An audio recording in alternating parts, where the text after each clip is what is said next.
ఎవరండి మీరు? నన్ను ఇక్కడికి ఎందుకు తీసుకొచ్చారు? ఎందుకురా కారు ఆపలేదు? కారా? ఎప్పుడండి? నిన్న సాయంత్రం ఒక పెద్ద ఆయన గాయాలతో పడున్నారే, గుర్తులేదా? అవునండి, గాంధీనగర్ సిగ్నల్ దగ్గర. ఎందుకు ఆపలేదు? అర్జెంట్ పని ఉండి టిఫిన్ కూడా తినలేదు. ఇదే మీ అమ్మో నాన్నో ఫ్రెండో అయితే ఆపకుండా వెళ్ళేవాడివా? తప్పకుండా ఆపేవాడిని.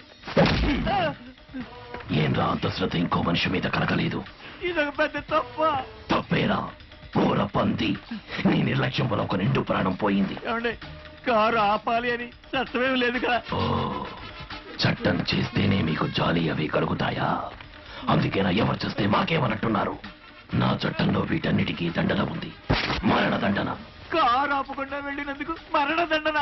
అయ్యో! ఇటువంటి తీర్పు నీకు అపరిచయం కదూ? అదేరా నేను.